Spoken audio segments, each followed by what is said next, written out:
ಸ್ನೇಹಿತರೆ ಹಾಗೂ SSLCಯ ಎಲ್ಲ ವಿದ್ಯಾರ್ಥಿಗಳಿಗೆ RK ಕ್ಲಾಸ್ಗೆ ಸ್ವಾಗತ. ಈ ತರಗತಿಯಲ್ಲಿ SSLCಯ ಸಮಾಜ ವಿಜ್ಞಾನ ವಿಷಯಕ್ಕೆ ಸಂಬಂಧಿಸಿದಂತೆ ಘಟಕವಾದಂತಹ ಬ್ರಿಟಿಷ್ ಆಳ್ವಿಕೆಯ ವಿಸ್ತರಣೆ ಈ ಘಟಕಕ್ಕೆ ಸಂಬಂಧಿಸಿದಂತೆ ಇಂಪಾರ್ಟೆಂಟ್ ಆಗಿರ್ತಕ್ಕಂಥ ಪ್ರಮುಖ ಅಂಶಗಳನ್ನು ಚರ್ಚೆ ಮಾಡೋಣ. ಸ್ನೇಹಿತರೆ, ಇದುವರೆಗೆ ತಾವು ನನ್ನ ಚಾನಲ್ಗೆ ಸಬ್ಸ್ಕ್ರೈಬ್ ಆಗದೇ ಇದ್ರೆ ಸಬ್ಸ್ಕ್ರೈಬ್ ಆಗಿ, ಲೈಕ್ ಮಾಡಿ, ಫ್ರೆಂಡ್ಸ್ಗೆ ಶೇರ್ ಮಾಡಿ. ನಾನು ಮಾಡಿರ್ತಕ್ಕಂಥ ಎಲ್ಲ ಘಟಕಗಳ ವಿಡಿಯೋಗಳನ್ನ ತಾವು ವೀಕ್ಷಣೆ ಮಾಡಬೇಕಾದರೆ ತಪ್ಪದೆ ಪಕ್ಕದಲ್ಲಿರ್ತಕ್ಕಂಥ ಬೆಲ್ಲೈಕನ್ ಒತ್ತಿ. ನಿಮಗೆ ನೋಟಿಫೈ ಆಗೋದ್ರ ಮೂಲಕ ಎಲ್ಲ ಘಟಕಗಳ ವಿಡಿಯೋಗಳು ಲಭ್ಯ ಆಗ್ತಕ್ಕಂಥದ್ದು. ಈಗ ಬ್ರಿಟಿಷ್ ಆಳ್ವಿಕೆ ವಿಸ್ತರಣೆ ಘಟಕಕ್ಕೆ ಸಂಬಂಧಿಸಿದಂತೆ ಇಂಪಾರ್ಟೆಂಟ್ ಆಗಿರ್ತಕ್ಕಂಥ ಬ್ಲಡ್ ಫಂಡ್ಸ್ ಅನ್ನು ಚರ್ಚೆ ಮಾಡೋಣ.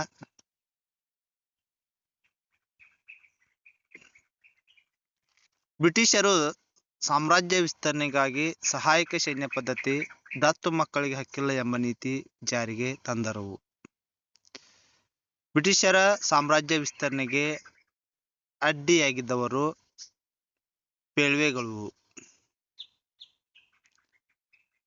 ಮೊದಲನೇ ಆಂಗ್ಲೋ ಮರಾಠ ಯುದ್ಧ 1775ರಿಂದ 1782ರಲ್ಲಿ ನಡೀತದ. ಇದಕ್ಕೆ ನಡೆಯಲು ಕಾರಣ ಪ್ರಮುಖವಾಗಿ ಮೊಘಲ್ ಅರಸ ಶಾ ಆಲಂ ಕರಾ ಮತ್ತು ಅಲಹಾಬಾದ್ಗಳನ್ನ ಮರಾಠರಿಗೆ ಬಿಟ್ಟುಕೊಟ್ಟದ್ದು.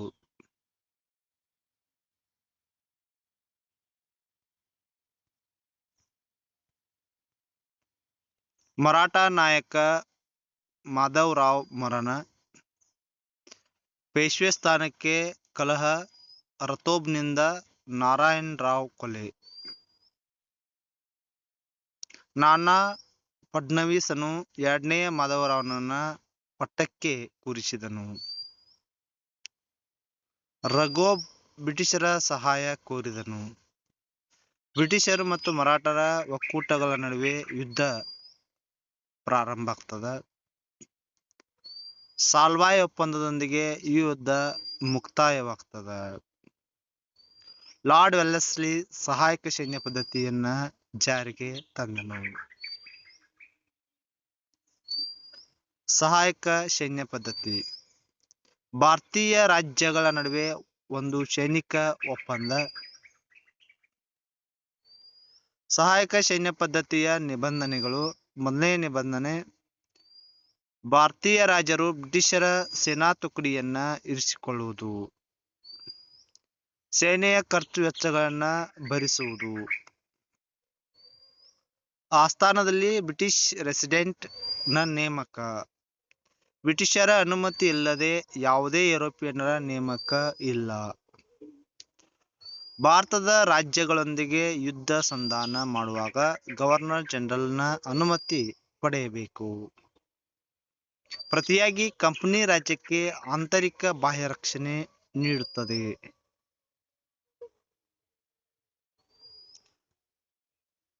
ಸಹಾಯಕ ಸೈನ್ಯ ಪದ್ಧತಿಗೆ ಸಹಿ ಹಾಕಿದ ಮೊದಲ ರಾಜ್ಯ ಹೈದರಾಬಾದ್.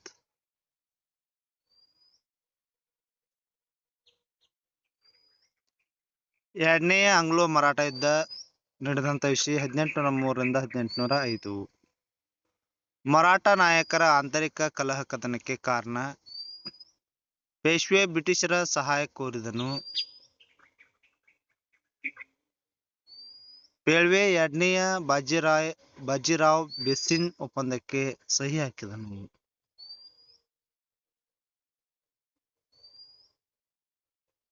ಲಾರ್ಡ್ ವೆಲ್ಲೆಸ್ಲಿಯ ಯುದ್ಧಪ್ರಿಯ ನೀತಿಯಿಂದಾಗಿ ಕಂಪನಿಗೆ ಸಾಲದ ಹೊರೆ ಹೆಚ್ಚಾಯಿತು. ಇದರಿಂದ ತೀವ್ರ ಟೀಕೆಗೆ ಗುರಿಯಾಗಿ ರಾಜೀನಾಮೆ ನೀಡಿ ಸ್ವದೇಶಕ್ಕೆ ಲಾರ್ಡ್ ವೆಲ್ಲೆಸ್ಲಿ ಮರಳಿದನು.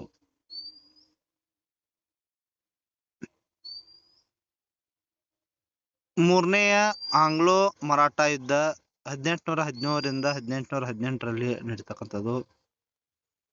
ಪೇಳ್ವೆ ಪುನಾದಲ್ಲಿ ರೆಸಿಡೆಂಟ್ ಬಂಗ್ಲೆಯನ್ನ ಸುಟ್ಟು ಹಾಕಿದ್ದು ಈ ಯುದ್ಧಕ್ಕೆ ಕಾರಣ.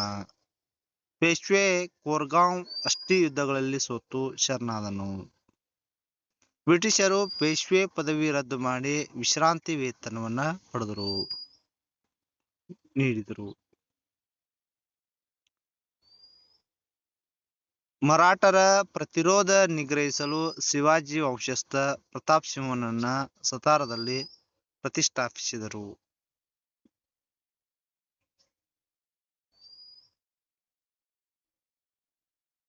ಆಂಗ್ಲ ಸಿಖ್ ಯುದ್ಧಗಳು.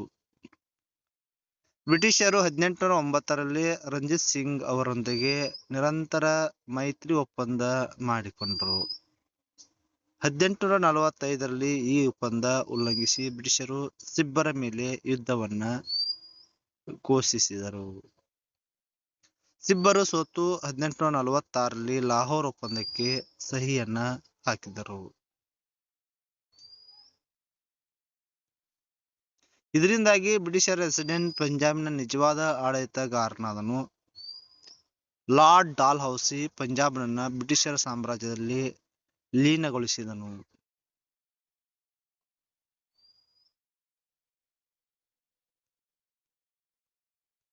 ದತ್ತು ಮಕ್ಕಳಿಗೆ ಹಕ್ಕಿಲ್ಲ ನೀತಿ ಲಾರ್ಡ್ ಡಾಲ್ಹೌಸಿ 1848ರಲ್ಲಿ ಜಾರಿಗೆಯನ್ನ ತಂದನು.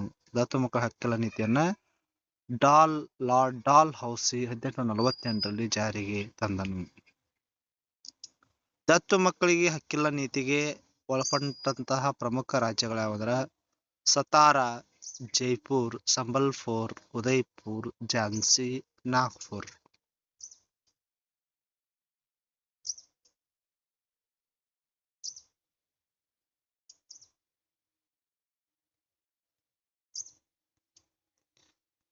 ಇಷ್ಟು ಈ ಘಟಕ್ಕೆ ಸಂಬಂಧಿಸಿರ್ತಕ್ಕಂಥ ಇಂಪಾರ್ಟೆಂಟ್ ಆಗಿರ್ತಕ್ಕಂಥ ಬುಲೆಟ್ ಪಾಯಿಂಟ್ಸ್. ವಿದ್ಯಾರ್ಥಿಗಳಿಗೆ ಏನಾದರೂ ಗೊಂದಲವಿದ್ದರೆ ನನ್ನ ಚಾನಲ್ಗೆ ಶೇರ್ ಮಾಡಿ, ಕಮೆಂಟ್ ಮಾಡಿ ಅಂತ ಹೇಳ್ತಾ thank you to one all.